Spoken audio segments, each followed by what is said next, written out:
കൃഷിയുടെ വേറിട്ട മാതൃക തീർത്ത എറണാകുളം കൂത്താട്ടുകുളം സ്വദേശിയും പൊതുപ്രവർത്തകനായ ബിനീഷും പരിചയപ്പെടാം. കൂത്താട്ടുകുളം CPI ലോക്കൽ സെക്രട്ടറിയും MP ജീവനക്കാരനുമായ ബിനീഷ് കെ തുളസീദാസിനെ. തുടർച്ചയായ രണ്ടാം വർഷമാണ് ബിനീഷ് കൃഷിയുമായി മുന്നോട്ട് വന്നിരിക്കുന്നത്. കർഷക കുടുംബത്തിലെ അംഗമാണെങ്കിലും ബിനീഷിന് കൃഷിയിലേക്ക് താല്പര്യം തോന്നി തുടങ്ങിയത് വളരെ വൈകിയാണ്. വർഷങ്ങളായി തരിച്ചുകിടക്കുന്ന കിഴക്കൊമ്പ് ഉള്ളാമ്പടം പാടശേഖരത്തിലെ 80 സെന്റ് ഭൂമിയിലാണ് ആദ്യം ബിനീഷ് കൃഷി ഇറക്കിയത്. എന്നാൽ ഇത്തവണ ഒരേക്കർ ഭൂമിയിൽ പയർ കൃഷി ചെയ്താണ് കൃഷി വ്യാപിപ്പിച്ചിരിക്കുന്നത്. കാർഷിക കോളേജിൽ വികസിപ്പിച്ചെടുത്ത ഉന്നത ഗുണനിലവാരമുള്ള ബീൻസ് പയറുകളും കരിമണി പയറുകളുമാണ് ഇവിടെ കൃഷി ചെയ്തിരിക്കുന്നത്. പയറിനൊപ്പം ഇടകൃഷിയായി വെള്ളരിയും വാഴയും ഇടതൂർന്നു നിൽക്കുന്നതും ഇവിടുത്തെ മനോഹരമായ കാഴ്ചകളാണ്.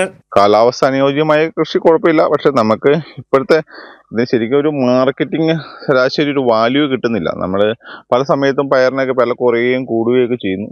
അപ്പോൾ നമ്മൾ ആ കറക്റ്റ് ടൈം നോക്കി കൃഷി ചെയ്താൽ മാത്രമാണ് നമുക്ക് അതുകൊണ്ട് ഒരു വിജയം എന്ന് പറയുന്നത്. പിന്നെ ഇതിൽ നിന്ന് കിട്ടുന്ന ഒരു ആത്മസംതൃപ്തി, അതാണ് ഇതിൻ്റെ അകത്ത് മെയിനായിട്ടുള്ളത്. പിന്നെ ലാഭം മാത്രം നോക്കി നമ്മൾ എല്ലാ ബിസിനസ്സും ചെയ്യാൻ പറ്റുമല്ലോ. ബിനീഷിന്റെ കൃഷിയിടത്തിലെത്തുന്നവർക്ക് പുതിയ ഇനം പയറിന്റെ രുചി അറിയുവാനുള്ള അവസരവും ഒരുക്കിയിട്ടുണ്ട്. ഇതിനായി ഒരു കറിക്കുള്ള പയർ ഇവിടെ നിന്ന് സൗജന്യമായി നൽകും. ഇത്തരത്തിൽ ഒരു മികച്ച കർഷകനായി മാറുകയാണ് ഈ ചെറുപ്പക്കാരൻ. കൃഷിയിൽ ബിനീഷിനെ സഹായിക്കാൻ ഭാര്യ സുജിതയും കൂട്ടിനുണ്ട്. ഇതിനു പുറമെ മറ്റു സഹായങ്ങൾക്കായി അതിഥി തൊഴിലാളികളും ഒപ്പമുണ്ട്. കൈരളി ന്യൂസ്, കൊച്ചി.